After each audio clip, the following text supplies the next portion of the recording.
한 주 동안 평안하셨습니까? 우리 앞뒤 좌우 옆에 계신 분들과 인사 한번 다시 한번 나누겠습니다. 평안하셨습니까?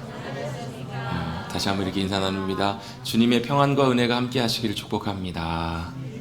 주님의 평안과 은혜가 함께 하시기를 축복합니다. 그것이 우리에게 참 필요하기 때문에 그렇습니다. 우리 모든 심령마다 주님이 주시는 평안함과 은혜가 우리 심령 속에 있어야 하기 때문에 그렇습니다. 그것은 우리가 노력한다고 되는 것도 아니고요, 우리가 애쓴다고 우리가 얻으려고 한다고 얻어지는 것이 아니라 주님이 주셔야만 가능합니다. 여러분, 이것은 주님을 알고 만나고 경험해 본 분들만 어쩌면 아는 부분일 거예요. 왜냐하면 이거는 달라요. 평안함이라는 것이 우리의 상황이 좋아진다고 해서 평안한 것도 아니고요, 또 그 평안함이 우리 가운데 함께하고 계시면 상황이 뭐 어떠하든 평안하지 않든 그것과 상관없이 그 주님의 평안함이 우리를 꽉 붙잡아 주세요. 근데 반대로 어떤 분들은요, 상황이 아무 일이 없어요. 진짜 평안할 수밖에 없는 상황이에요. 근데 그 마음에 주님이 주신 평안함과 은혜가 없으면 마음의 진정한 평안을 누리지 못하고 살더라고요. 여러분, 주님을 내 안에 주님으로 모시고 그 주님께 믿음으로 나아가 그 주님이 주시는 참된 평안함과 은혜와 감격과 기쁨을 누리며 살아가시는 주님의 귀한 자녀들이 되시기를 간절히 바랍니다. 왜냐하면 이게 주님이 우리 가운데 허락해 주기를 원하시는 주님의 귀한 선물이기 때문에 그렇습니다. 누구에게 하나님께서 이걸 주시는가? 그걸 필요하다고 생각하는 사람, 그걸 아는 사람. 방금 우리 찬양 고백했던 것처럼 뭐예요? 나 지극히 작은 자, 참 부끄럽고 연약한 존재임을 내가 깨닫고, 그래서 내게 정말로 주님이 필요합니다. 주님의 은혜가 필요하고 주님이 붙잡아 주셔야 하고 주님이 함께해 주셔야만 합니다. 주님을 열망하고 사모하고 주님 앞에 나아가는 그들에게 주님께서 귀한 은혜의 선물로 우리에게 평안함과 감격과 기쁨과 은혜로 충만하게 함께해 주실 줄로 믿습니다. 이 무더위를 지나가는 이 여름, 특별히 또 코로나 시국에 참으로 또 뭐 확진자들이 많이 일어나고 뭐 복잡한 상황 속에 있지만, 여러분, 세상 주님 오실 때 가까울수록 세상은 더 혼란스러워져요. 더 전염병도 많이 창궐할 거고요, 기근과 전쟁과 칼과 이런 많은 일들이 일어날 거예요. 그런데 그것과 상관없이 믿음으로 주님 찾고 나아가는 사람은 주님이 주시는 참된 평안함으로 은혜 가운데 우리를 붙들어 주실 것을 믿고 그 주님 앞에 나아가시는 저와 여러분들이 모두가 되시기를 다시 한번 주님의 이름으로 축복합니다. 왜요? 그게 예배이기 때문에 그래요. 예배는 주님께서 저와 여러분을 부르시는 거예요. 뭐 하시려고요? 만나시려고. 우리도 주님을 사모해서 주님을 찾기 위해서 나오지만 주님도 저와 여러분을 부르시는 거예요. 뭐 하시려고요? 만나고 싶으셔서, 야, 일주일 동안 어떻게 세상에 너무해도 그렇지 얼굴 한 번 안 비추냐? 아니, 교회에서 말고 여러분 순간마다 어찌 된 게 난 네 아버지인데 이름 한 번 안 부르냐? 여러분, 이러할지라도 여러분 예배 자리에서만이라도 여러분 그 주님의 이름을 부르고 그 주님 앞에 나와서 부르시는 그 주님 앞에 그 주님을 배우는 만나는 귀한 은혜가, 그 영광이 함께 하시기를 간절히 바랍니다. 그 주님께서 그렇게 우리를 부르신다라는 거, 왜? 그거 우리에게 필요하니까, 우리에게 중요하니까. 그걸 알아야 여러분, 그걸 우리 알아야 조치를 취하죠. 알아야 우리가 거기에 따라가죠. 저희 아이가 얼마 전에 학교에서 학교에서 구강 검진을 했나 봐요. 이렇게 이제 치아 같은 거 이렇게 한꺼번에 이제 아이들 다 대상으로 와가지고 이제 검사를 하는데, 구강검진 결과 충치 치료가 필요한 이가 하나 있다는 거예요. 그래가지고 그걸 써서 학교에서 보내줘서 이걸 치과에 가서 치료를 하고 확인해서 치료받았다는 걸, 다녀왔다는 것을 확인을 해가지고 다시 제출해 주십시오 온 거예요. 근데 제가 굉장히 못마땅했어요. 왜냐하면 얼마 전에 아이를 치과를 데리고 가서 치과에서 검진을 했거든요. 충치인 줄 알고 갔는데 충치는 아니고 치료가 필요하지 않는 그런 치아인 걸로. 근데 학교에서 또 가라니까 어떻게 해요? 제가 또 참 말을 잘 듣잖아요. 속으로는 막 부글부글 하면서, 또 뭐하러 또 치과를 가라는 거야? 아무 이상 없다는데. 왜냐하면 이제 사실 학교에서 진행하는 그런 건강검진이나 이런 것들 같은 게 보면 뭐 장비를 가지고 이렇게 하는 거라기보다도 아무래도 이제 육안으로 이렇게 진료하고 이렇게 하다 보니까 조금 부정확한 면들이 좀 있을 수 있잖아요. 그래서 치과 선생님이 안 해도 된다는데 왜? 그래가지고 이제 어쨌든 예약을 잡고 아이를 치과를 데리고 가서 치과 검진을 했네요. 아니나 다를까? 약간 변색된 거지 충치는 아니라는 거예요. 치료를 받을 필요가 없다는 거예요. 제 마음이 어땠을까요? 그거 봐. 그거 봐. 근데요, 그 치과 간 김에 이런저런 거, 다른 거 예전에 이제 뭐 있었던 거 이렇게 물어보고 하다가 우연치 않게 다른 부분의 이상을 발견해가지고 치료를 시작을 하게 된 거예요. 그때 안 갔었으면 어쩌면 좀 더 진행이 됐겠다, 좀 더 많이 안 좋아졌겠다. 그런데 그때 그냥 어쩔 수 없이 떠밀려 가가지고 그걸 발견하게 되면서, 찾게 되면서 알게 돼서, 얘가 이게 지금 필요하구나 해서 이제 치료를 하는 와중에 있습니다. 여러분, 우리는요, 때때로 다 알고 있다고 생각하고 괜찮다고 생각하는데 생각보다 그렇지 못한 부분들이 우리에게 굉장히 많이 있다는 것을 잊어버릴 때가 참 많아요.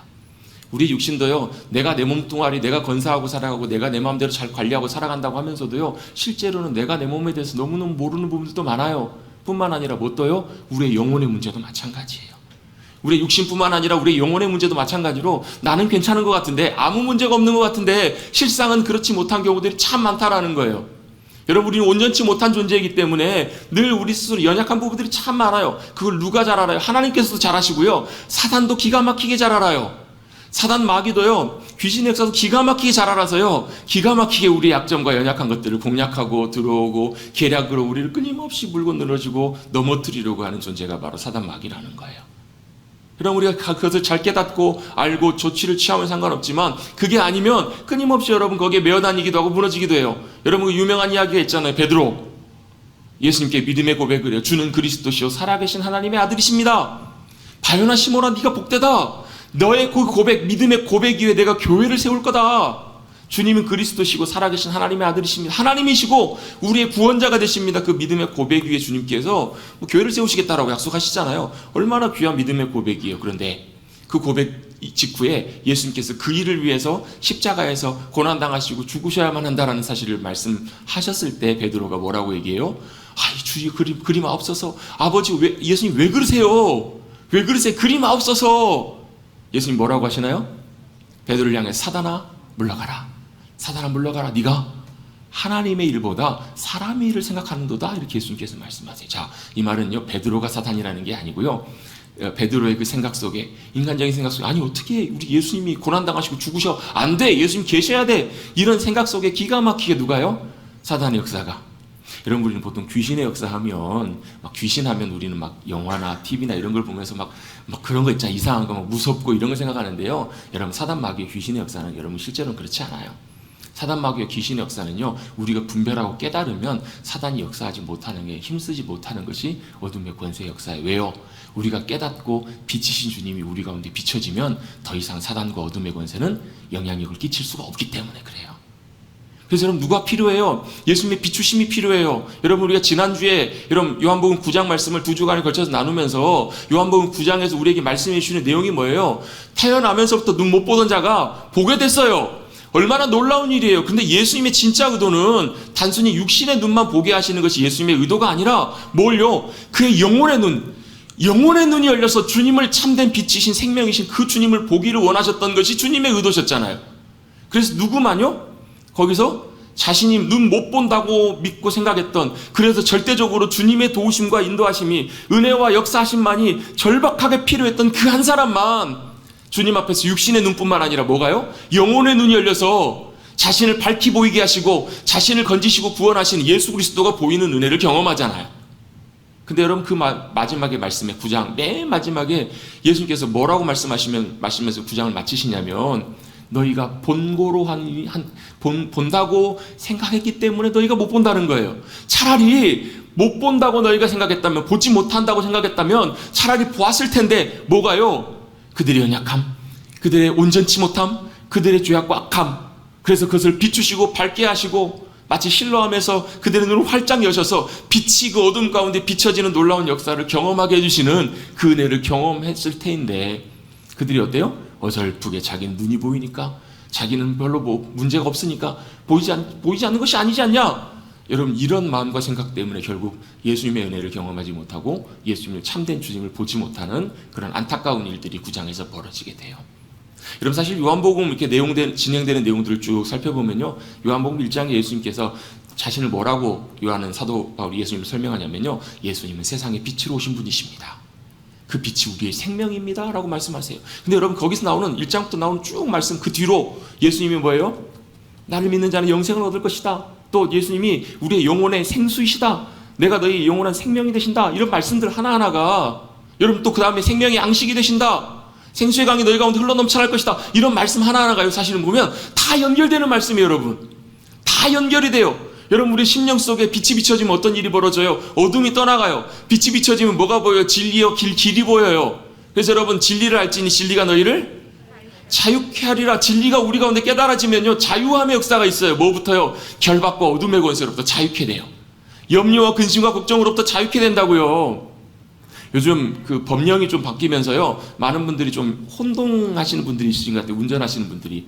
예전에도 있던 법이긴 한데 조금 더 강화돼가지고 단속을 한다라고 했던 게 있잖아요. 우회전할 때 보행신호 앞에서 운전자들이 어떻게 해야 되는가. 일단 정지, 그리고 보행자들이 다 지나간 다음에 지나가면 가도 되는데, 어떤 분들은 신호가 다 끝날 때까지 사람들이 다 지나갔는데도 안 가고 계시는 분들이 계세요. 조심히 지나가면 됩니다. 예, 이게 공식적인 오피셜이에요.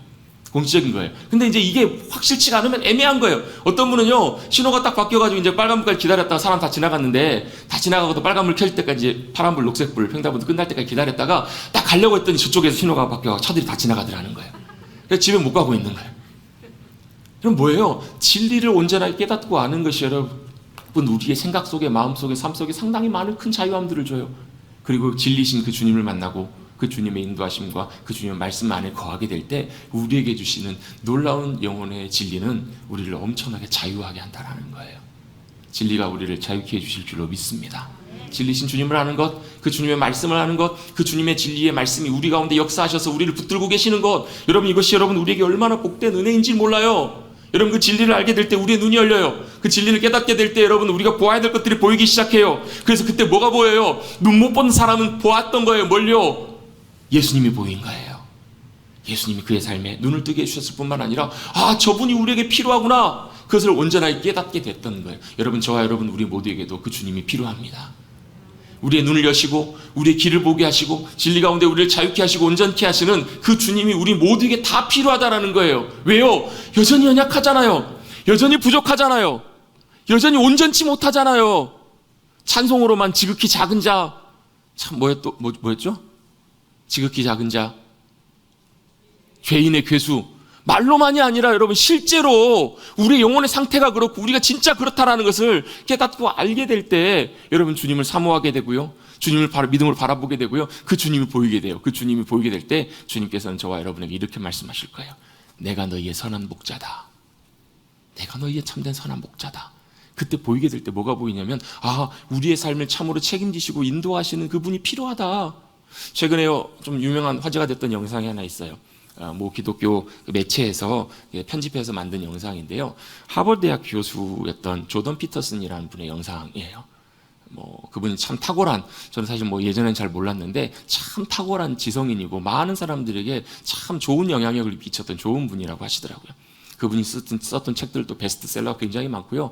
유튜브 구독자가 500만 명이 넘는, 그분의 영상을 봤던 사람들이 몇 억 회 보게 되는, 3억 회 이상 보게 되는, 그분이 강연을 할 때마다 많은 사람들에게 삶에 대한 도전을 주고 삶의 의미를 알려주고, 그래서 그 강의를 듣던 많은 사람들이 자신의 삶을 다시 한번 점검하고 돌아보면서 삶의 의미와 길을 발견했노라고 참 감사하다고, 이렇게 많은 사람들에게 힘을 주는, 많은 사람들에게 참 유익함을 많이 줬던 참 탁월한 그런 지성인이었던 것 같아요.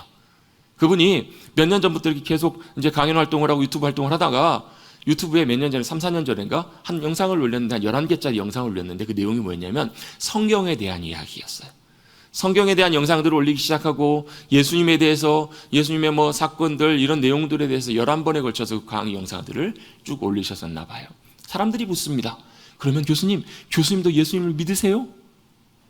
예수님도 예수님을 믿으시나요? 예수님이란 분은 참 훌륭하고 귀한 분이셨다는 것을 저는 분명히 확신합니다. 그럼 예수님이 부활하셨다는 것도 믿으세요? 예수님, 그건 저는 정확하게 잘 모르겠어요. 다만 그 예수님의 정신이 지금까지 살아서 우리 가운데 선한 영향을 끼치고 있다는 것은 분명하게 제가 확신합니다. 이렇게 대답을 하면서 자신의 믿음에 대해서 분명하게 인정하지 않고 부정하는 그런 태도를 취하셨어요. 그런데 그리고 나서 얼마 지나지 않아서 몇 년의 시간이 지난 사이에 그분에게 많은 변화들이 있었어요. 그분 부인 되시는 사모님이 많이 아프셨고, 또 본인도 여러 가지 큰 어려움을 통해서 병상에서 시간들을 보내면서 뭘 경험하게 됐을까? 제가 정말 자살 충동을 느낄 만큼 무기력하고 연약한 자신의 모습을 경험하게 되고 한계를 경험하면서 자신도 모르게 자신 안에 어떤 변화가 일어나는 것을 그분이 경험하시게 된 거예요. 어떤 변화를 경험하게 됐는가? 아무리 여러분 탁월하고 위대한 사람, 많은 사람들에게 도움을 주는 그렇게 탁월한 지식과 탁월한 명철을 갖고 있는 귀한 분일지라도 누가 필요하다는 걸 깨닫게 됐을까? 바로 예수님이 필요하다는 것을 조금씩 마음속에 변화들이 일어나게 된 거예요. 삶의 진정한 인도자가 필요하다. 아무리 우리가 좋은 지혜로 사람에 대해서 가르치고 도와주고 한다고 할지라도 우리의 진정한 인도자는 사람이 사람을 온전하게 인도할 수가 없더라. 그 끝에 가봤더니, 그 결국 마지막에 가봤더니 우리가 우리의 삶을 책임질 수 있는 사람은 없더라. 막막함, 답답한 그 한계 가운데에서 뭐가 필요함을 느끼게 됐냐면 주님의 필요함을 느끼게 된 거예요. 그러면서 그분이 하셨던 얘기가 그거예요. 나는 예수님을 믿을까 봐 두렵다고. 그 말은 부정적인 표현인 것 같지만 실제로는 그의 안에 예수 그리스도를 향한 믿음들이 생겨나기 시작한 거잖아요. 주님이 그분 안에 그의 인생 가운데 들어가시는 역사가 시작되고 있다는 그 내용들의 영상이었어요. 여러분, 세계에서 가장 탁월하고 지성이라고 인정받는 그분들도요, 지혜롭고 끝까지 겸손하게 진리의 끝에 가봤더니 거기에 누가 계세요? 한계가 있고요, 그 너머에 누가 계세요? 참된 진리이신 예수 그리스도가 계세요. 그리고 그분이 우리의 삶의 필요함을, 그분이 우리의 삶의 진정한 진리가 되시고 인도자가 되어주셔야 함을 깨닫게 되는 경우들이 여러분 너무너무 많아요. 많은 예를 들 수 있어요. C.S. 루이스, 톨스토이, 또 파스칼, 우리나라에도 대표적인 유명한 분 계시잖아요. 얼마 전에 돌아가신 이어령 교수님. 그분들도 여러분 철저하게 여러분 무신론자 하셨어요. 하나님은 인정하지 않고 하나님의 신앙에 대한 신앙을 없는 그분들이 여러분 겸손하게 진리에 대해 찾고 가다 보니까 그 마지막에 뭐가 있어요? 한계가 있는 거예요. 우리의 인생으로는 아무리 노력해도 아무리 탁월해도 한계 극복할 수 없는 인생의 자리들이 분명히 있다는 거예요. 그걸 여러분 깨닫는 것이 지혜고요. 그때 누가 필요하다는 것을 깨닫는 것이 은혜냐면 주님이 필요하다는 것을 깨닫는 것이 은혜라는 거예요. 그래서 주님께서 저와 여러분의 삶 가운데 들어오셨습니다. 어떻게 오셨는가? 오늘 본문에 보면요, 예수님께서 자신을 이렇게 두 가지로 설명하십니다. 나는 양의 문이다. 나는 양의 문이다. 또 두 번째로 뭐라고 설명하시냐면 나는 선한 목자다. 두 가지로 설명하시는데 실제로는 다른 표현이긴 하지만 사실 거의 비슷한 표현이거든요. 양의 문이라는 말은 뭐냐면 양들이 들어가고 나가는 문이에요. 양들은 그 문으로만 들어가고 나갑니다. 왜요? 그 문으로 들어가고 나가야만 살아요, 보호함을 받아요. 예수님이 양의 문이 되신다는 얘기는 사실 창세기로 돌아가 보면 창세기에서 에덴 동산에서 아담과 하와가 범죄함으로 말미암아 쫓겨나요. 그리고 다시 에덴 동산으로 돌아갈 수 있었어요, 없었어요? 다 에덴 동산이 가로막혔어요. 아무도 들어갈 수가 없었어요. 주님께서 철저하게 그걸 다 막으셨어요. 누구만 들어갈 수 있었을까? 바로 하나님의 아들만. 왜요? 그분이 바로 문이 되어주셨기 때문에. 양들이 들어갈 수 있는 문으로 바로 그 문이 예수님이 되어주셔서 그 안으로 들어갈 수 있게 하신 거예요. 그래서 그 문으로 들어가는 사람은 뭘 얻어요? 구원을 얻어요. 생명을 얻어요. 유일하게 그 문으로만 들어갈 수 있는, 그 이전도 아니고 그 이후도 아니고 어느 누구를 통해서도 주님께서는 그 구원의 문을 열어주신 적이 한 번도 없어요. 단 유일하게 예수 그리스도 그분을 통해서 들어갈 때에만 그 문을 통해서 놀라운 구원과 생명을 얻는다. 주님은 분명히 이렇게 말씀하고 계세요. 그래서 주님께서 요한복음 좀 뒤에 가보면 14장에 이렇게 말씀하시거든요. 내가 곧 길이요 진리요 생명이다 라고 말씀하시면서 그 뒤에 이렇게 설명하십니다. 나로 말미암지 않고는 아버지께로 올 자가 아무도 없다. 바꿔서 표현해보면요, 나를 통해서만 예수님께로 나갈 수 있다라고 말씀하세요. 예수님이 바로 우리의 양의 문이 되어주셔서 예수님을 통해서만, 예수님을 믿고 그 안에 들어가는 사람만 놀라운 구원과 생명과 보호함 안으로 들어갈 수 있다는 거예요. 할렐루야. 이게 바로 구원의 놀라운 진리이고 주님께서 우리에게 말씀해 주신 놀라운 영적인 사실입니다. 이것이 여러분 깨달아질 수 있는 여러분 되시기를 간절히 바랍니다.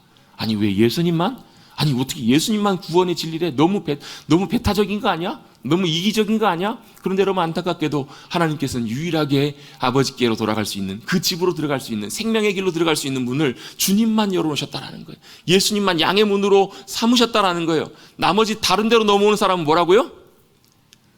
도적이고 강도라는 거예요. 양을 생명을 살릴 수 없는 존재라고 주님 분명히 말씀하십니다. 양에게 진정한 생명과 구원을 줄 수 있는 유일한 문이 바로 예수 그리스도 자신이 되신다라고 성경은 분명히 우리에게 말씀해 주고 계십니다. 그리고 그 구원의 은혜는요, 어떻게 우리 가운데 역사하는가? 구원의 은혜는 우리가 구원하면요, 영생 같이 생각할 수 있잖아요. 근데 영생하면 뭐가 생각나세요? 죽은 다음에 가게 될 천국, 영원히 살게 될 생명, 이걸 우리가 사실 더 먼저 생각하기가 쉽거든요. 근데 진짜 구원의 의미는요, 미래적인 의미뿐만 아니라 현재적인 의미도 굉장히 중요해요. 무슨 말이냐면 현재의 그 구원의 은혜를 누리며 살아가는 삶, 그것이 바로 주님께서 우리에게 또한 주시기를 원하시는 귀한 복된 선물이라는 거예요. 자, 죽은 다음에 가게 될 천국뿐만 아니라 이 땅에서 현재적으로 지금 이 순간에 주님께서 뭘 주신다고요? 구원의 은혜를 주시기를 원하신다고요. 그걸 뭐라고? 주님이 주신 생명이에요. 그래서 주님께서 우리에게 이렇게 말씀하십니다. 우리 말씀 한번 잠깐 봅니다. 9절입니다. 9절. 9절 같이 한번 읽어보도록 하겠습니다. 시작. 내가 문이니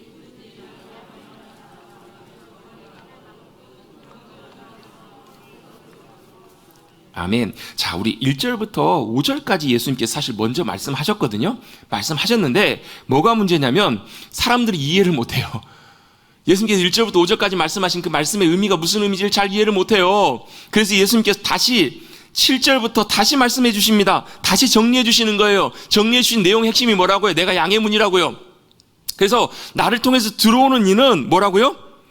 구원을 받는데요, 놀라운 생명을 얻게 된대요. 여러분에게 그 생명을 주님께서 주신 줄로 믿습니다.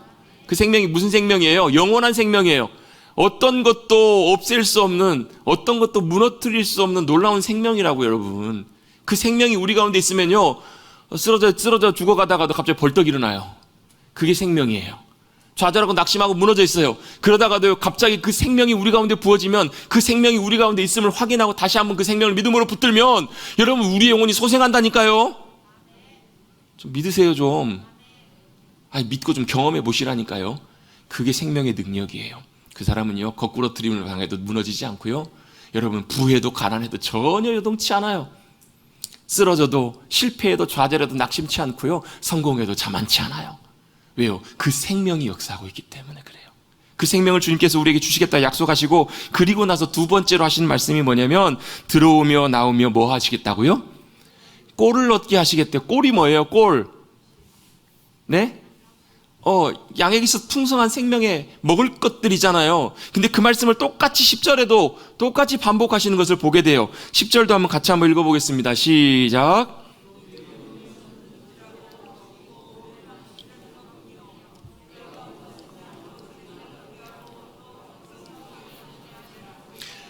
아멘. 양의 문이신 예수님께서 이 땅에 오신 목적을 두 가지로 분명하게 정리해서 말씀하십니다. 내가 이 땅에 온 목적이 뭐라고요? 생명을 얻게 하고, 이 생명은 구원의 놀라운 생명의 영생의 은혜예요. 또 두 번째로 뭘 얻게 하시려고요? 풍성히 얻게 하려 하심이라. 풍성히 이 생명을 어떻게 얻게 하신다는 것인가요? 어떻게요? 이 풍성히 얻는다라는 말에 어원적인 의미 가운데는 이런 의미가 좀 있다고 합니다. 파도가 친다. 여러분, 파도가 칠 때 어떻게 치나요? 파도가 칠 때 이렇게 치죠? 철썩 치고 끝이 아니죠. 파도는 어떻게 치나요? 한 번 치고 철썩 친 다음에 어떻게 해요? 좀 더 기다리고 있으면 또 와서 철썩. 언제까지요? 주님 오시는 그날까지. 파도는 계속 이어져요. 잔잔한 것 같은데도 계속 잔잔한 파도가 이어오고요, 바람이 크게 불 때는 큰 파도가 쳐요. 이 풍성한 삶이라는 것은요, 풍성하다는 것은 무슨 의미냐면 한 번 오고 끝나는 것이 아니라요, 계속 풍성하게 계속 쳐올리는 거예요. 계속 밀려오는 파도처럼 계속 파도가 치듯이 풍성함이 몰려오는 것, 이게 바로 풍성한 삶이라는 거예요. 누구 안에서? 예수 그리스도 안에서. 양의 문 대신 예수 그리스도 안에서 우리가 예수님 안으로 들어갈 때, 나올 때마다 뭐가요? 바로 예수님께서 주시는 그 풍성한 귀한 것들이 우리의 삶에 엑스트라 초과하는 거예요. 끊임없이 넘치는 거예요. 이게 바로 풍성한 삶이라고 우리는 생각해 볼 수 있다는 거예요. 주님께서는 우리에게 그 풍성한 삶에 놀라운 은혜들을 주시기를 원하시는 줄로 믿습니다. 그게 바로 뭐예요? 이 땅에서 주님께서 허락해 주시는 놀라운 생명의 역사를 우리가 경험하고 살아가는 삶이에요. 그 삶으로 주님께서는 우리를 인도해 가기를 원하십니다. 그래서 주님께서는 이어서 이렇게 말씀하십니다. 내가 양의 문이고 또한 뭐다고? 내가 선한 목자라고요. 여러분, 선한 목자하면, 목자와 양하면 사실 우리는 그 목자와 양의 개념이 잘 이렇게 머릿속에 와닿지가 않아요. 그냥 뭐 그림으로만 보면 뭐 성화 있잖아요. 뭐 목자가 이렇게 지팡이 들고 있고 양들이 따라고 있고, 이것만 생각나요. 여러분, 양 실제로 보신 분 생각보다 많지 않으실걸요? 실제로 가서 보신 분, 요즘은 여행들 많이 다니시니까 보셨을지 모르겠어요. 저도요, 실제로 양은 대관령 가서 보고 동물원에서 본 거 말고는 별로 본 적이 별로 없어요. 한 번 만져봤나? 한 번인가 두 번인가 양 만져본 거 말고는요, 양하고 실제로 그 교제하고 교류할 일도 별로 없었어요. 근데 여러분, 이스라엘 사람들에게는요, 이 양과 목자가 굉장히 친숙해요. 아주 친숙하다고 합니다. 너무너무 잘 알아요. 그래서 양의 속성이 어떤 속성인지 너무너무 잘 알고요, 목자가 어떤 역할을 하고 양과 목자가 어떤 관계인지를 너무너무 잘 알아요. 머릿속에 훤해요. 양과 목자 얘기하면 이렇게 돼요. 우리는 전혀 이해가 안 돼요. 사실은 안다고는 하지만 실제로 피상적으로만 알아요. 왜? 그들은 실제적으로 경험하고 실제로 치면서 겪어본 것들이거든요. 너무 잘 알아요.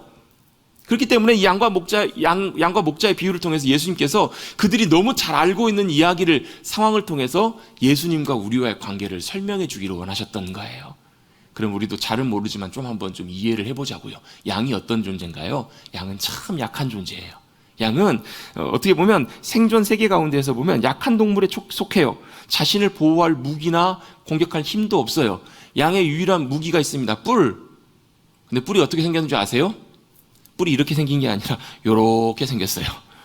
들이받아도 무기가 전혀 되지 못해요.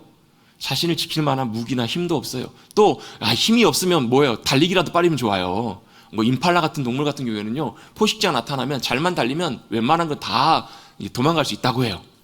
빨리라도 달리면 좋은데 여러분, 양 빨리 달릴 것 같으세요? 양 100m 몇 초나 달릴까요? 저도 몰라요. 분명한 거 하나, 사실은 아마 우리보다 훨씬 느릴 거예요. 아마 보세요. 등치도 그렇고 다리도 그렇고, 다리도 짧고 등치도 크고 그렇잖아요. 아마 천천히 갈 거예요. 도망갈 수 있는 그런 힘도, 그런 능력도 없어요. 빠르지도 않아요. 또 구조상 보면요, 양도 약간 돼지하고 약간 비슷하게 생긴 것 같아요. 돼지는 어때요? 한 번도 태어나서 죽을 때까지 하늘을 제대로 못 보고 죽잖아요. 땅만 보고 살잖아요. 목이 이렇게 돼 있으니까.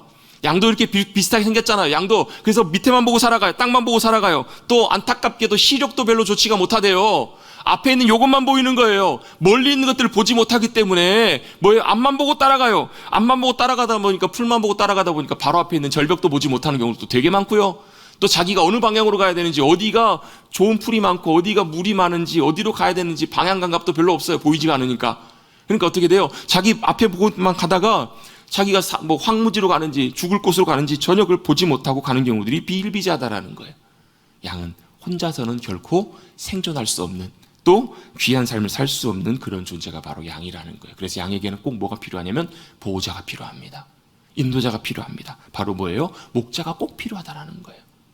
여러분, 목자가 꼭 필요한 존재가 바로 양입니다. 그래서 여러분, 목자가 항상 양을 따라다니는데요, 아마 이스라엘에서는 이렇게 키웠나 봐요. 우리 뭐 생각하는 양은 뭐 몇백 마리 생각하지만 실제로는 뭐 미국 같은 데나 뭐 호주 이런 데는 뭐 몇백 마리씩, 뭐 수천 마리씩 키우는데, 그 당시에 이스라엘 백성들은 그렇게 키우는 것까지는 아니고 뭐 해봐야 뭐 몇십 마리 정도, 마치 여러분 가축으로 키우는 거라기보다도 그냥 사랑하는, 마치 가족, 자식 키우는 것처럼 그렇게들 많이들 키웠다고 해요. 그래서 양들마다 다 이름을 붙여놓고 양을 이렇게 돌보는데, 양을 마을로 데리고 오면 대체적으로 보면 집에서 다 관리하기 어려우니까 큰 이런 울타리를 만들어 놓고, 양의 그 마을에 있는 양들을 다 거기에 이제 안에 넣고 이제 목자들이 지키면서 이제 보호하는 거예요. 관리를 하는 거예요. 그러면 이제 아침이 되면 양들을 불러가지고 이제 뭐 풀을 먹이러 나가야 되는데, 사실 양들이 많이 섞여 있으면 잘 모를 수 있잖아요. 근데 양의 주인들은 양이 어떤 양인지, 자기 양인지를 정확히 안다라는 거예요. 왜요? 가축으로 생각하면 잘 모르겠지만 자식처럼 생각하면 돼요. 여러분, 우리도 보면 요즘 그 집에서 애완동물들 키우시는 집들 많잖아요. 보면 애완동물들도 다 뭐가 있어요? 이름을 다 붙여놓고 부르시더라고요. 그죠? 애완동물 키우시는 분들 제 말이 맞나요? 집집마다 다 이름 있죠? 뭐 누구 다 이름도 있어요. 그냥 뭐 개 이렇게 부르지 않아요. 고양이 이렇게 부르지 않아요. 다 이름을 불러요. 뭐예요? 왜 그래요? 반려, 마치 가족처럼 여기기 때문에, 같이 사는 그 동물로 여기기 때문에 이름을 부르는 거잖아요. 이 목자도 또 그런가 봐, 양도. 그래서 양을 이름을 다 불러놓고 이름을 붙여놓고 이름을 부른다는 거예요. 누구야? 그러면 기가 막히게 그 양이 그 목자의 음성을 듣고 따라 나온다는 거예요. 그래서 누가 실험을 해보셨대요. 어떤 분이 그 양의 이름을 알아가지고 자기가 그 양을 불러봤대요. 양을 불러봤더니 쳐다보더래요. 안 와요. 2번, 3번 불러봤더니 도망가더래요. 왜요? 양이 기가 막히게 목자의 음성을 들어 알아듣는다는 거예요. 그래서 누구만 따라가요? 목자만 따라가요. 목자의 음성을 듣고 따라가는 존재가 바로 양이더라는 거예요. 여러분, 그처럼 목자도 양을 잘 알고 양도 목자의 음성을 잘 아는 것, 이런 습성 가운데서 예수님께서 이 비유를 통해서 말씀하고 계신 거예요. 첫 번째로 양의 문이다. 그리고 두 번째로 내가 선한 목자다 말씀하시면서 우리에게 보여주시는, 알게 해주시길 원하시는 주님의 마음, 주님의 말씀이 뭔가. 첫 번째, 선한 목자는 양들을 인도하는 존재라는 거예요. 같이 한번 고백해 보겠습니다. 선한 목자는 양들을 인도하는 존재입니다. 여러분, 선한 목자는 당연한 말이지만 양들을 인도한다라는 거예요. 근데 여러분, 성경에 보면 인도한다라는 의미 안에 이끌고 그냥 데리고만 다니는 게 아니라 어떤 의미도 있는가? 함께 한다라는 의미도 있어요. 또한 뭐가요? 또 보호한다, 지킨다라는 의미도 그 안에 다 포함이 돼 있다라는 거예요. 인도한다는 의미 안에. 그냥 여러분, 여행 가이드처럼 그냥 데리고만 다니는 게 아니라 뭐 하는 거예요? 함께, 양들과 함께 있어요. 누가요? 선한 목자 되시는 주님이 또 어떻게 해요? 지키신다라는 거예요. 보호하신다라는 거예요. 선한 목자의 의미가 바로 그 안에 포함이 되어 있습니다. 여러분, 양도 그러한 것처럼 우리도요, 앞이 잘 보이지 않아요. 여러분 앞날이 보이세요, 안 보이세요? 보이신 분은 여러분 하나님께서 그 교만을 꺾으실 겁니다. 내 앞길이 훤하게 잘 보이네. 여러분 누가복음에 보면 그 말씀하시거든요. 큰 부자가 농사를 지었는데 어마어마한 수확을 거뒀어요. 야, 우리가 창고를 짓고 이거 다 거두면 내가 이제 평생 떵떵거리면서 부족함 없이 살겠다. 주님이 뭐라고 말씀하세요? 이 어리석은 자야. 오늘 내가 네 생명을 불러가면 그 모든 것들이 누구의 것이 되겠느냐. 여러분 앞날 장담하고 살지 마세요. 여러분, 내가 여러분 잘 준비하고 잘 갖춰간다고 어느 누구도 우리 인생을 보장할 수 있는 사람은 단 한 사람도 없어요. 그걸 성경에서 뭐라고 해서요? 교만이라고 해요. 교만. 자만이라고 해요. 자만. 우리 인생은 어느 누구도 앞날을 내다볼 수 없는 인생이 바로 우리의 인생이에요. 마치 뭐처럼? 양처럼. 또요, 어떤 것이 최선인지 몰라요. 어디로 가야 될지 몰라요. 어떤 것이 최선인지 몰라요. 그래서 누가 필요해요? 그래서 목자가 필요한 거예요. 목자는 아세요. 어느 길이 가장 좋은 길인지, 어느 길이 양에게 가장 귀하고 복된 길인지 너무너무 잘 알아요. 그래서 누구 따라가면 돼요? 목자 따라가면 된다라는 거예요. 목자는 뭐 하기 때문에? 양을 인도하는 존재이기 때문에, 지키고 보호하고 함께하는 존재이기 때문에. 여러분, 이 목자의 인도함을 따라갔던 성경에 귀한 많은 사람들의 이야기가 있어요. 누구 얘기를 한번 해볼까요? 정말 많아요. 요셉의 이야기를 한번 해보겠습니다. 누구 얘기할까요? 물어놓고 제가 제 마음대로 얘기하는 거예요. 요셉 얘기를 한번 해보겠습니다. 요셉 어때요, 여러분? 요셉은 하나님께서 어렸을 때 꿈을 주셔요. 놀라운 하나님의 비전과 꿈을 주세요. 그런데요, 형들이 참 싫어해요. 왜? 아버지의 편애를 받는 요셉, 더더군다나 잘난 체 하잖아요. 형들 내가 이런 꿈 꿨어요. 다 봤더니 뭐예요? 형들이 다 자기에게 절하는 꿈이에요. 여러분이 만약에 형이었으면 어떻게 하시겠어요? 어라 저놈 봐라. 요즘 속된 말로 죄송합니다. 재수없게. 이러면서 한번 불러다 놓고 하면 어떻게 할 거예요? 아버지만 안 보면. 이런 마음들이 아마 형들에게 다 있었던 것 같아요. 기회가 왔어요. 아버지가 형들을 잘 보고 있는지, 잘 일하고 있는지 감시하라고 심부름을 보냈어요. 도단이라고 하는 곳에 갔더니 형들이 저 봤더니 누가 와요? 요셉이 심부름을 받아서 혼자 오는 거예요. 딱 봤더니 그때 형들이 그런 생각을 해요. 그런 얘기를 해요. 야, 꿈꾸는 자가 오는도다. 그 꿈이 그대로 되는지 안 되는지 한번 보자, 실험해보자 하면서 형들이 요셉을 어떻게 해코지를 해요. 처음에는 죽이려고 구덩이에 던져놔버려요. 그러다 나중에 어떻게 해요? 야, 그래도 죽이는 건 좀 그렇지 않냐? 그러면서 종으로 팔아버려요. 그 당시 여러분 종으로 팔렸다는 얘기는 인생이 끝났다는 얘기예요. 정상적인 삶이 끝났다는 얘기예요. 여러분 어린 요셉이 아마 10대쯤 됐지 않았을까? 요셉이 여러분 종으로 팔려서 먼 타지로 끌려갈 때 여러분 어떤 심정으로 끌려갔을까요? 아마 어쩌면 형들한테 울부짖었을지 몰라요. 형들 나 왜 팔아? 나 왜 버려? 형 나 좀 가만 좀 살려줘. 나 좀 가게 해줘. 나 집에 가고 싶어. 나 아버지 보고 싶어. 나 집에 가고 싶어. 집에 가게 해줘. 여러분 얼마나 울부짖고 얼마나 여러분 슬퍼하고 낙심했겠어요. 여러분 마음의 그 상처를 여러분 헤아릴 수 있을까요? 여러분 혹시 여러분 가운데 여러분 가족이 여러분 죽인다고 쫓아오신 분 아마 그런 거 많이 경험해 보지 못하셨을 거예요. 좀 말할 수 없는 사랑하는 가족에게 해코지를 당하고 버림받아서 팔려가는 그 심정, 여러분 그 요셉의 그 마음 여러분 아무도 헤아리지 못할 거예요. 여러분 그리고 나서요 애굽으로 팔려갔을 때 거기서 놀라운 일을 경험해요. 거기에 누가 함께 하세요? 하나님이 함께 하세요. 팔려간 그곳에서도 하나님이 함께 하세요. 그리고 그 삶을 인도하세요. 여러분 하나님이 함께 하시고 인도하셨으니까 일이 잘 됐을까요? 아니요. 그 이후에도 여러분 얼마나 많은 좌절과 실패와 절망의 순간이 그의 삶 가운데 찾아왔는지 몰라요. 말할 수 없는 여러분 억울하게 여러분 누명을 쓰고 옥에 갇히기도 하고요. 사람들로부터 잊혀지기도 하고 여러분 어마어마한 일들을 겪어요. 아마 정상적인 사람이었으면 아마 감당하지 못할 그런 일들을 요셉은 겪어요. 그런데요 그 가운데 누가 함께 하셨는가? 하나님이 함께 하세요. 그리고 그의 삶을 인도해 가셨다는 것을 성경은 너무나 우리에게 분명히 말씀해 주세요. 나중에 형들을 만나고요 그 모든 일들 다 마무리된 다음에 아버지가 돌아가시자 형들이 덜컥 겁이 나요. 이제 아버지 안 계시니까 우리가 요셉에게 했던 것처럼 요셉이 우리를 기억해서 그 복수하지 않을까, 해코지 하지 않을까 이렇게 생각해가지고 말을 둘러대요. 아버지가 했다라고 막 둘러대요. 아버지가 용서하라고 했다고. 그때 요셉이 뭐라고 해요? 여러분 거기에 대해서 전혀 반응하지도 않으면서 이렇게 얘기를 해요. 형들 걱정하지 마시라고. 왜요? 그 과거에 있었던 아픔과 상처와 이런 분노와 이런 모든 것들이 다 해결된 거예요. 왜요? 뭐 때문에요? 그걸 알았던 거예요. 자신이 형들에게서 팔려가고 애굽의 종까지 내려가고 정말 삶의 바닥까지 내려갔던 그 모든 상황도 누가 인도하셨다라는 걸요? 하나님이 인도하셔서 하나님이 계획하신 구원의 일들을 이루시려고 그렇게 하셨다라는 것을 요셉이 보고 경험한 거예요. 그게 하나님의 최선이고 그것이 하나님의 꿈과 놀라운 계획을 이루어가시는 하나님의 놀라운 인도하심이었다는 것을 요셉은 보았기 때문에 그 아픔과 모든 상처들이 다 치유가 된 거예요. 말로 그런 것이 아니라 실제로 그렇게 된 거예요. 형들 걱정하지 마시옵소서. 당신들은 나를 헤아려 했지만 하나님 그것을 선으로 바꾸셔서 인도하셔서 놀라운 구원의 역사를 이루게 하셨습니다. 여러분 혹시 하나님의 인도하심 따라가다가 하나님께서 여러분의 삶 가운데 요셉처럼 이런 일들을 겪게 하시고 경험하게 하셨다면 하나님의 인도하심을 구하십시오.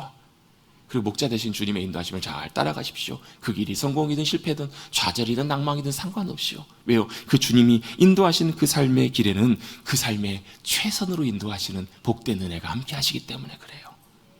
주님이 놀랍게 요셉의 삶을 최선으로 인도하신 그 인도하심을 보았기 때문에 그게 된 거예요. 애굽으로 내려간 것도 모든 것들도요.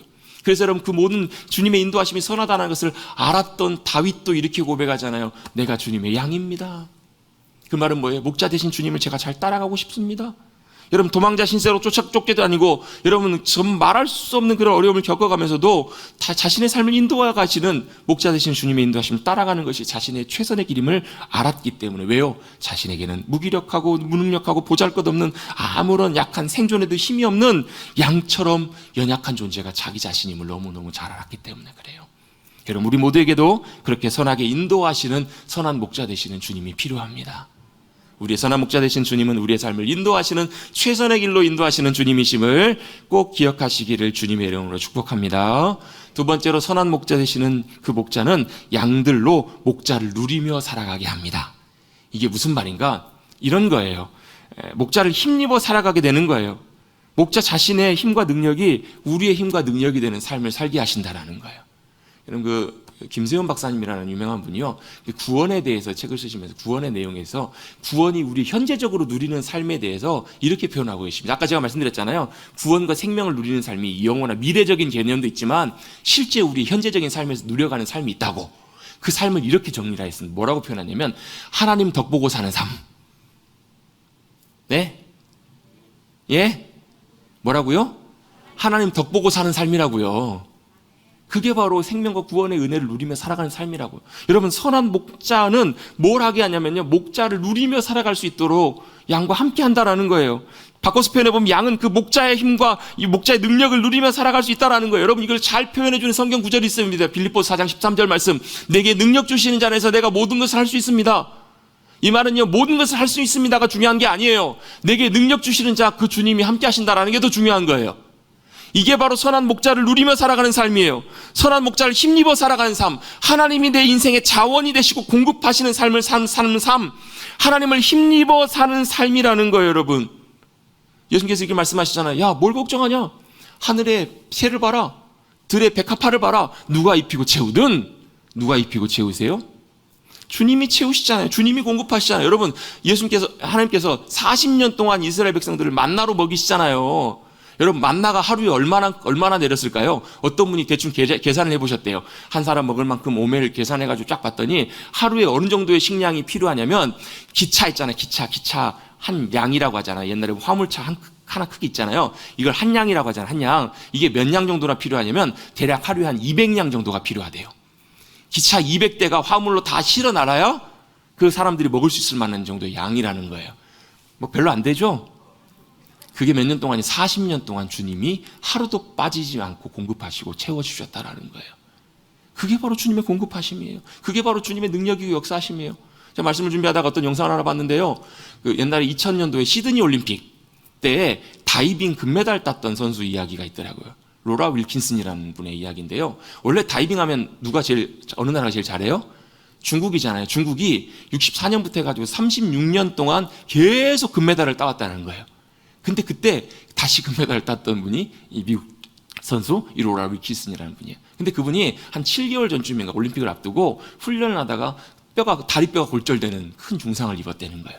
그래서 무려 7주간 기부스를 하고 병원에 누워 있었는데 많은 코치 선생님들이나 이런 분들도 야, 출전이 좀 어렵겠다, 어려울 것 같다, 대부분 다 이렇게 그런 얘기들을 필요로 했다는 거예요. 자기 자신이 아무리 봐도 자기도 회복하고 그 경기 감각을 준비해가지고 하기는 너무너무 어려운 거예요. 안 될 것 같은 거예요. 절망하고 낙심하고 있을 때 하나님께서 그 마음 가운데 주셨던 마음이 이거라는 거예요.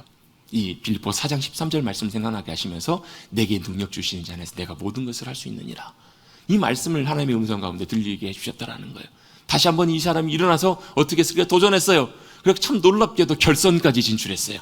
결선에 5위로 진출을 하는, 이것만 해도 놀라운 기적인데, 이미 1위하고는 결선 5번을 더 뛰는데 60점 이상 점수가 차이가 났다는 거예요. 다른 사람들 다 어렵다고 봤을 때 이분이 경기를 하게 되는데요, 2차까지만 해도 점수 차이가 나는데 3차부터 점수가 달라지기 시작하는 거예요. 카메라 영상 이렇게 보면 입에서 뭔가 중얼중얼 하고 있어요. 뭘 중얼중얼 하고 있었을까요? 빌립보서 4장 13절 말씀을 계속 감동하면서 고백하면서 경기에 임한 거예요. 내게 능력 주시니 자에서 내가 모든 걸 할 수 있습니다. 놀라운 일들이 벌어지기 시작했어요. 점수차가 줄어들기 시작했어요. 4차가 넘어갔을 때 점수가 뒤집어졌어요. 그리고 1점 몇 점 차로인가 놀랍게 극적으로 금메달을 따는 그런 일들이 생겼다라는 거예요. 많은 사람들이 묻습니다. 이 기적적인 일들 가운데 어떻게 그렇게 그런 일이 일어났습니까? 그분이 이렇게 고백했다고 합니다. 저에게 능력 주시는 분이 이 일을 하셨습니다. 자신에게 능력 주시는 주님이 바로 이 일을 하셨습니다라고 고백했다는 거예요. 여러분, 바로 이것이 바로 빌립보서 4장 13절 말씀이에요. 여러분, 똑같은 이야기가 성경에 나옵니다. 기드온의 이야기. 기드온을 주님께서 찾아가셔서 이렇게 말씀하십니다. 야, 네가 네 힘으로 네 민족을 구원해라.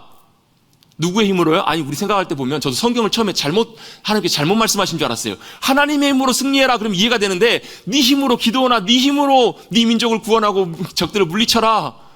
아니, 제가 무슨 힘이 있다고요? 저는 진짜 작은 자고 아무것도 아닌 무능력한 자인데요. 근데 주님이 그 다음에 바로 이렇게 말씀하시더라고요. 뭐라고 말씀하시냐면, 내가 너와 함께 가리라. 내가 너와 함께 할 거다. 여러분, 이게 바로 우리의 힘이잖아요.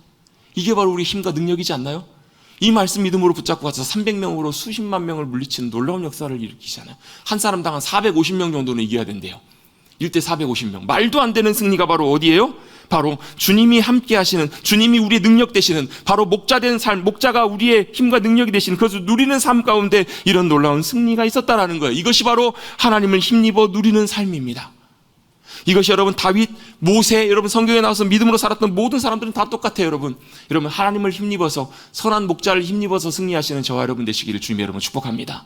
내 힘과 능력이 아니라 선한 목자를 힘입어 살아가는 삶, 그것이 바로 선한 목자가 우리 가운데 주시기를 원하시는 풍성한 삶이라는 거예요. 마지막입니다. 선한 목자는 양을 위해서 목숨을 내놓습니다. 선한 목자는 목숨을 내놓으면서까지 양을 위해서 지키는 분이 바로 그분입니다. 여러분, 자기를 위해서 존재하는 존재들은 삭군이라고 표현합니다. 삭군은요, 자기가 뭔가 대가가 필요해요. 그런데 진짜 선한 목자는 양을 위해서 목숨까지도 내놓을 수 있는 바로 목자라는 거예요. 왜? 어떤 순간에요? 양이 위기의 순간에 처했을 때 달려드는 맹수가 있으면 양을 지키기 위해서 목숨을 걸고 싸워요. 왜요? 뭐 때문에 그래요? 이유가 뭐예요? 여러분, 그게 양이 그냥 가축이면 상관이 없어요. 근데 뭐예요? 내 자식 같은, 내가 사랑하는 귀히 여기는 양이기 때문에 목숨을 걸고도 양을 지키기 위해서 달려드는 거예요.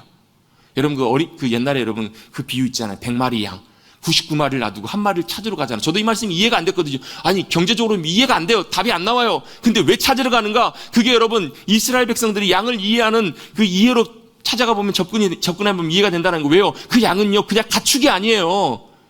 없으면 그냥 말고 이해 아니고요. 뭐예요? 자식과 같은 존재예요. 여러분, 옛날에 자녀들이 막 7명, 8명, 10명 그랬잖아요. 자식 하나 잃어버리면 놀러 갔다가 한 명이 없어요. 그러면, 야, 어디 갔냐? 시간 늦었는데 그냥 가자. 뭐 한 명 없다고 뭔 일 나겠어? 이렇게 가는 부모 가족 있나요? 아니요. 언제까지요? 찾을 때까지 10년, 20년, 30년이 지나도 찾잖아요. 뭐 때문에 그래요? 가족이니까. 뭐 때문에? 사랑하니까. 여러분, 그게 바로 목자의 심정이라는 거예요.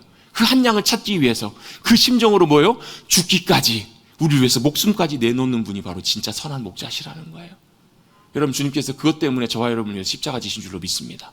능욕당하시고 책찍 맞으시고, 왜 주님이 그걸 그렇게 하셨어야만 했어요? 저와 여러분을 위해서 대신 그것을 감당하시기 위해, 짊어지기 위해서 다 그걸 감당하시고 우리를 위해서 목숨까지 내어주신 분이 바로 우리 주님이신 줄로 믿습니다. 지난주에도 안타까운 뉴스를 봤어요. 여기 가까운 곳에서요, 14살짜리 아이가 물놀이 하다 물에 빠졌어요. 10살 많은 형이 그 아이를 구하기 위해서 뛰어들었어요. 아버지도 뛰어들었어요. 셋 다 익사했어요. 얼마나 안타까워요. 여러분, 살릴 수 있었으면 좋겠지만 주님은요, 뛰어드셨어요. 그리고 어떻게, 너라도 살아라, 너만은 살아라. 여러분, 우리를 건져내시고 구원하시고 자신은 돌아가신, 우리를 위해 생명까지 내어주신 선한 목자가 되어주신 줄로 믿습니다. 여러분, 그 사랑으로 우리를 사랑하고 계신다면 우리 포기하시겠냐고요? 우리 그냥 가만 놔두시겠냐고요? 목숨을 걸고라도 포기치 않으시고 건지시고 붙잡아 주시는 분, 그분이 바로 우리의 선한 목자 되시는 주님이신 줄로 믿습니다. 여러분, 이 주님을 놀랍게 경험했던 다윗은 이렇게 고백하죠. 시편 23편입니다. 여호와는 나의 목자시니 내게 부족함이 없습니다. 그가 나를 푸른 풀밭과 쉴만한 물가로 인도하십니다. 여러분 그냥 이 말씀을 여러분 그냥 말씀으로만 너무 잘하는 말씀 이렇게만 여러분 받아들이지 마시고 여러분 우리에게 하시는 생명의 말씀으로 들으실 수 있게 되기를 주님 여러분 축복합니다. 삶의 자리에서 누리시라고요. 그가 내 영혼을 소생시키시고 자기의 이름을 위하여 의의 길로 인도하시는 주님이십니다. 그가 나를 사망의 음침한 골짜기로 다닐지라도 두려워하지 않을 이유는 주의 막대기와 지팡이가 나를 지키시기 때문에 그렇습니다. 원수의 목전에서 내게 상을 베푸시고 내게 기름을 부으십니다. 내 평생의 선하심과 인자하심이 반드시 나를 따르리니 내가 여호와의 집에 영원히 살 것입니다. 여러분 선한 목자 되시는 그 주님의 음성 듣고 믿음으로 주님 잘 따라가셔서 놀랍게 이 선한 목자 되시는 주님을 놀랍게 누리고 승리하시는 저와 여러분 우리 모두가 되시기를 간절히 주님의 이름으로 축복합니다. 잘 따라가십시다. 잘 누리십시다. 주님의 놀라운 선물과 은혜를 누리시는 저와 여러분 되시기를 다시 한번 주님의 이름으로 축복합니다. 고맙고 감사하신 주님, 우리를 위해서 이 땅에 오셔서 우리에게 진정한 생명 주시려고 또 그 생명을 더 풍성히 누리게 하시려고 우리에게 양의 문이 되어주셨고 선한 목자가 되어주시니 감사를 드립니다. 선한 목자 되시는 그 주님 잘 따라가게 하시고 혹여나 이 가운데 아직도 예수 그리스도를 나의 주님으로 영접하지 않는 분들 계신다면 우리의 양의 문이 되시는 그 주님 믿고 그분 안에 들어가 놀라운 구원과 생명을 누리는 우리 모두 되게 하여 주시옵소서. 또한 선한 목자가 우리에게 허락해 주신 놀라운 은혜, 인도하심의 은혜, 풍성히 누리게 해주시는 귀한 은혜, 목숨까지도 내어주시면서 우리를 위해 죽기까지 사랑해 주신 그 주님의 사랑과 은혜를 경험하며 누리며 살아가는 우리 모두가 되게 하여 주시옵소서. 감사드리며 예수님의 이름으로 축복하며 기도드리옵나이다. 아멘.